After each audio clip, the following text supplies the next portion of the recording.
Hi, I'm Sonja Solter, and I'm going to talk with you today about some topics and questions that the Boulder Bookstore has for me. I am the author of this book. It is a middle grade novel in verse called When You Know What I Know. And it's the story of 10-year-old Tori and the aftermath of sexual abuse by her uncle. So the actual abuse itself is not depicted in the novel, but it is quite an emotional story, as you can imagine. A lot about her relationships and other effects on her life and her eventual journey towards healing.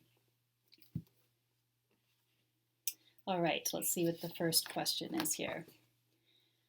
Okay, so question number one, did you set out specifically to write a middle grade book or a book about sexual abuse, or were both intended?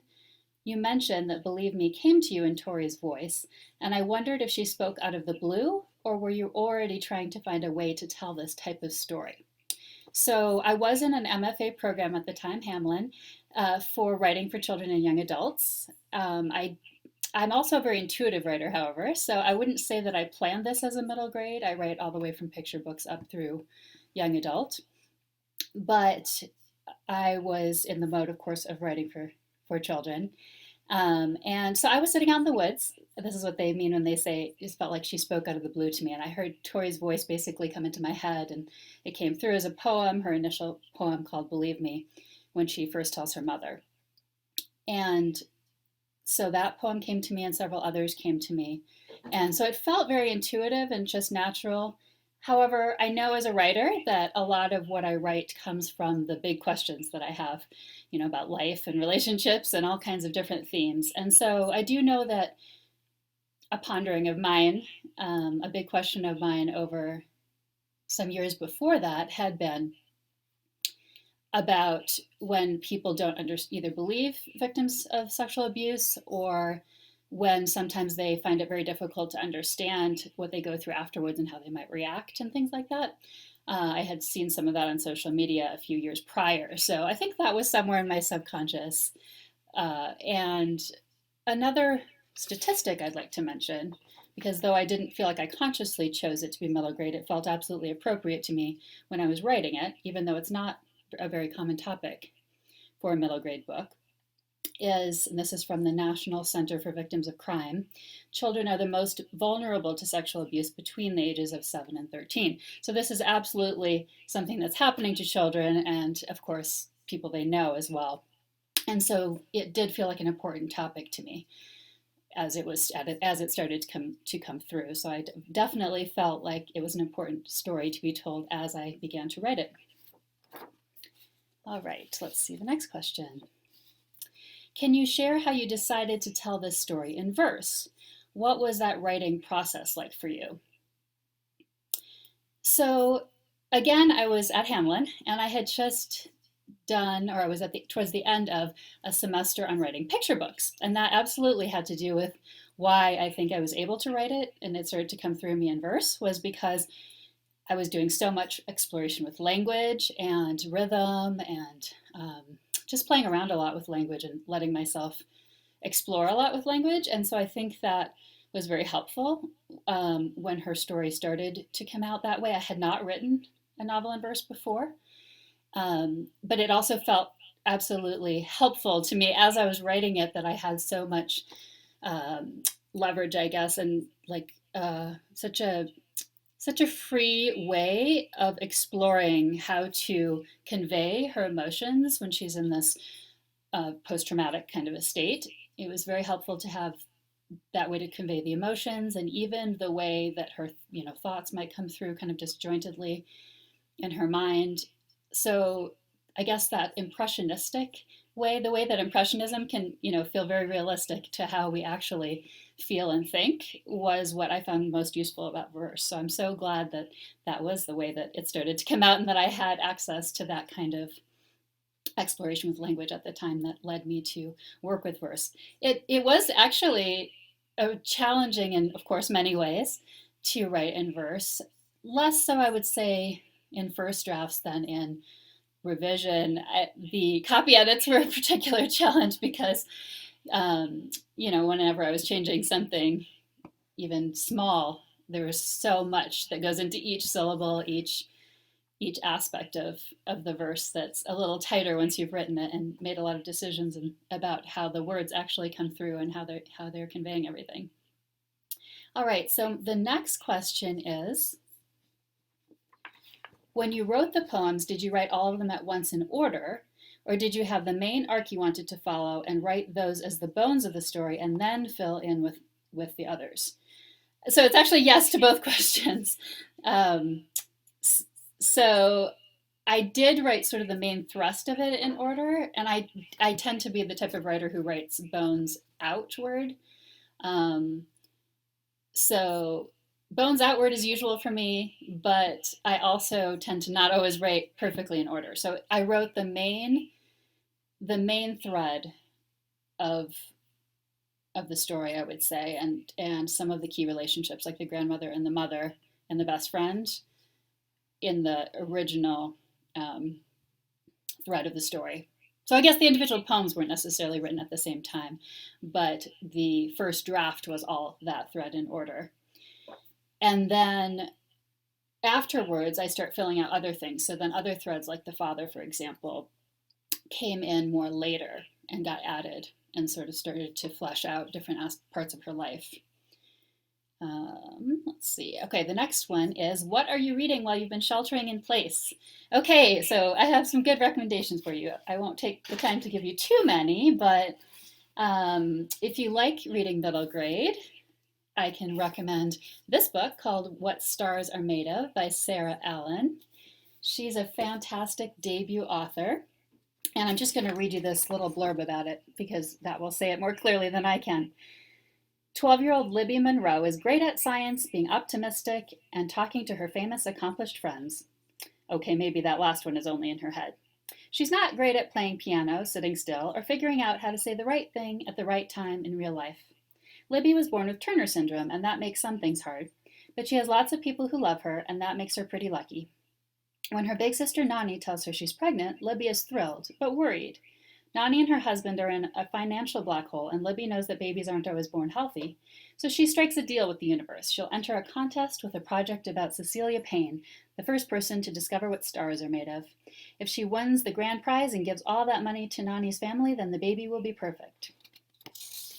Does she have what it takes to care for the sister that has always cared for her? And what will it take for the universe to notice?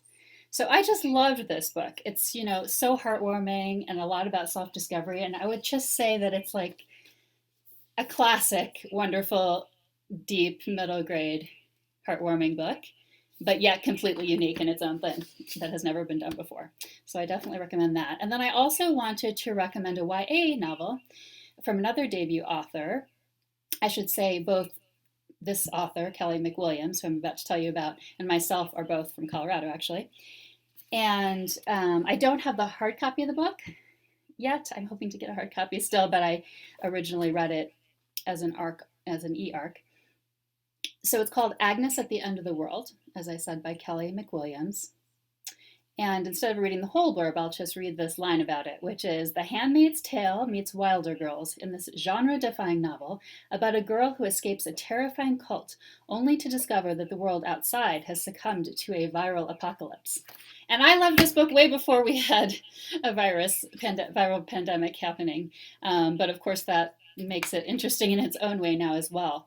But it's about so many things. It's about empowerment. And I think one of the main things that impressed me so much about it was how it is such an action-filled plot and keeps you going, but it also has so much thematic and character depth. So it really has everything going on at once, and that's such a challenge to write. So I'm so impressed that Kelly McWilliams could do that. All right, so the next question is, what made you decide to have the abuser be a family member rather than a coach or pastor or youth counselor type of person in Tori's life? So again, I don't feel like there's a conscious decision. Actually, there's sort of a poignant poem about her uncle that's towards the end of the book, but I actually wrote very early on. And so it felt, again, just kind of how it came through intuitively to me. However, I do think I was aware of the statistic about it being more common to have someone close to a child be the one who's the abuser. And so I'll just say a quick statistic here too, because I like to tell you the actual statistics. This one's from the Crimes Against Children Research Center. And it's that about 90% of children who are victims of sexual abuse know their abuser. So, not every single case, of course, but that is more common. So, I think I was aware of that in terms of choosing the uncle. But why that versus another kind of adult in her life, I think, was just kind of how it came out. Question 6 is why use the hamster slash gerbil as the symbol of turmoil and then of recovery? So I don't want to get too far into the details of what happened with this. So I'm going to try to see if I can answer this question without giving it completely away. But I think that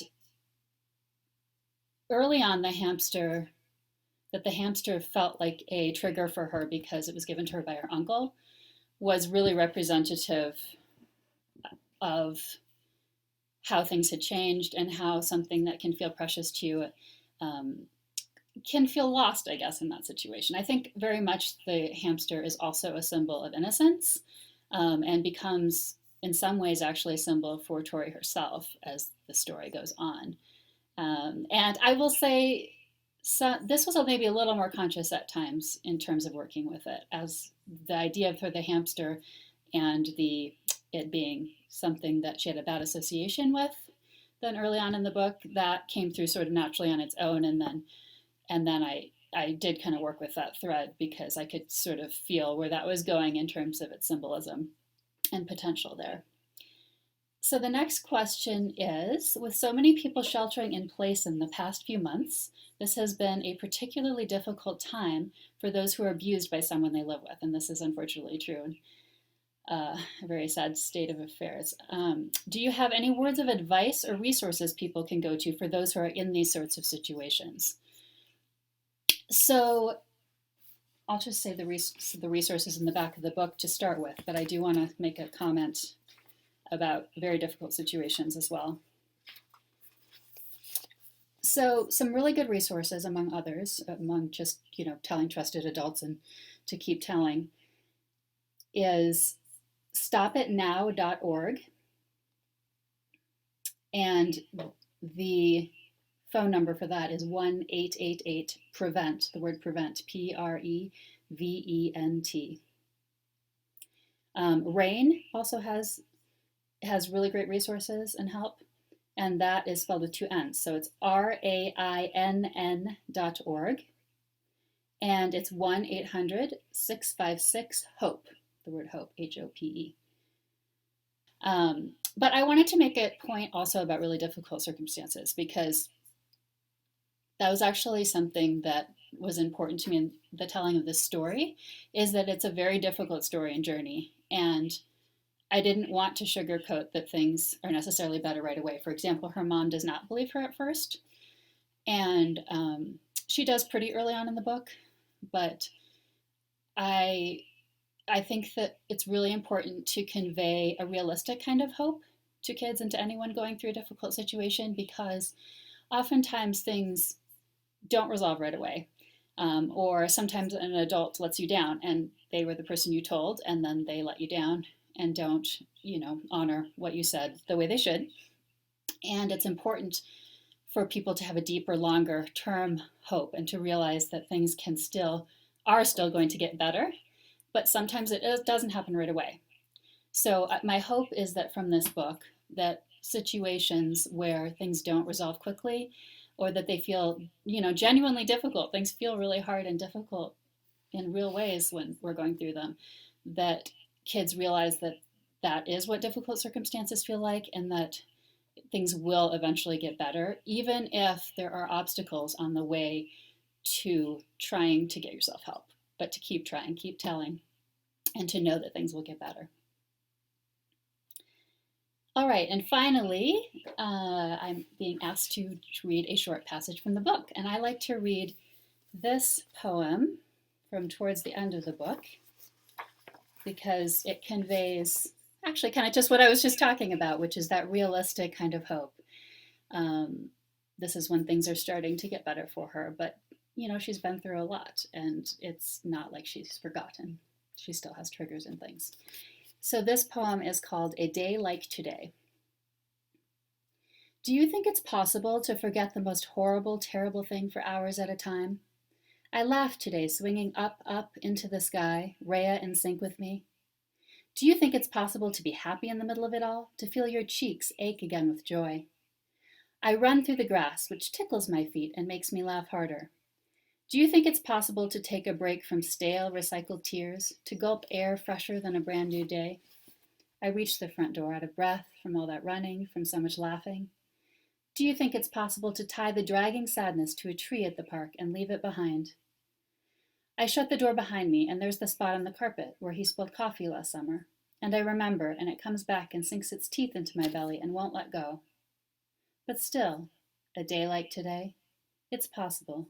I know that now. Thank you very much.